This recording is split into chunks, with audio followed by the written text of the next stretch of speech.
السلام علیکم ورحمۃ اللہ وبرکاتہ۔ میں سید اللہ نواز جیلانی، آپ دیکھ رہے ہیں جیلانی وائس۔ امید کرتا ہوں آپ خیریت سے ہوں گے۔ چینل کو سبسکرائب نہیں کیا تو سبسکرائب کیجئے تاکہ ہر آنے والی ویڈیو آپ تک پہنچ سکے۔ آج کا ہمارا موضوع بڑا اہم ہے، توجہ سے سنیے۔ اگر سمجھ نہ آئے تو بار بار سن کر سمجھنے کی کوشش کیجیے کہ روایت کا مفہوم ہے کہ ناپاک شخص کے قریب رحمت کے فرشتے نہیں آتے، تو ظاہراً جو رحمت سے دور ہو گیا وہ مشکلات و مصائب میں گھر گیا۔ بات کو سمجھ کر اس پر عمل کیجیے۔ غسل کا بیان۔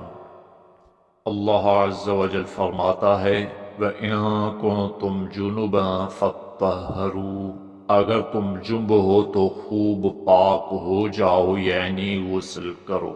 حدیث شریف۔ حضرت علی رضی اللہ تعالی عنہ سے روایت ہے، رسول اللہ صلی اللہ تعالی علیہ وسلم فرماتے ہیں، جو شخص غسل جنابت میں ایک بال کی جگہ بے دھوئے چھوڑ دے گا، اس کے ساتھ آگ سے ایسا ایسا کیا جائے گا، یعنی عذاب دیا جائے گا۔ حضرت علی رضی اللہ تعالی عنہ فرماتے ہیں، اسی وجہ سے میں نے اپنے سر کے ساتھ دشمنی کر لی۔ 3 بار یہی فرمایا، یعنی سر کے بال منڈا ڈالے کہ بالوں کی وجہ سے کوئی جگہ سوکھی نہ رہ جائے۔ غسل کے 3 جز ہیں، اگر ان میں سے ایک میں بھی کمی ہوئی غسل نہ ہوگا۔ چاہے یوں کہو کہ غسل میں 3 فرض ہیں۔ نمبر 1، کلی، کہ منہ کے ہر پرزے، گوشے، ہونٹ سے حلق کی جڑ تک ہر جگہ پانی بہہ جائے۔ اکثر لوگ یہ جانتے ہیں کہ تھوڑا سا پانی منہ میں لے کر اگل دینے کو کلی کہتے ہیں، اگرچہ زبان کی جڑ اور حلق کے کنارے تک نہ پہنچے یوں غسل نہ ہوگا۔ نہ اس طرح نہانے کے بعد نماز جائز، بلکہ فرض ہے کہ داڑھوں کے پیچھے، گالوں کی تہ میں، دانتوں کی جڑ اور کھڑکیوں میں، زبان کی ہر کروٹ میں حلق کے کنارے تک پانی بہے۔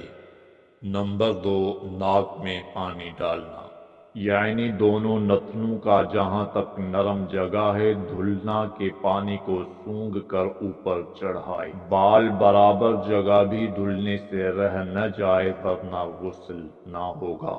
ناک کے اندر رینٹ سوکھ گئی ہے تو اس کا چھڑانا فرض ہے، نیز ناک کے بالوں کا دھونا بھی فرض ہے۔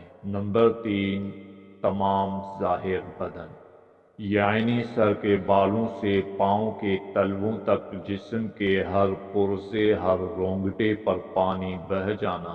اکثر عوام بلکہ بعض پڑھے لکھے یہ کرتے ہیں کہ سر پر پانی ڈال کر بدن پر ہاتھ پھیر لیتے ہیں اور سمجھے کہ غسل ہو گیا، حالانکہ بعض اعضاء ایسے ہیں کہ جب تک ان کی خاص طور پر احتیاط نہ کی جائے نہیں دھلیں گے اور غسل نہ ہوگا۔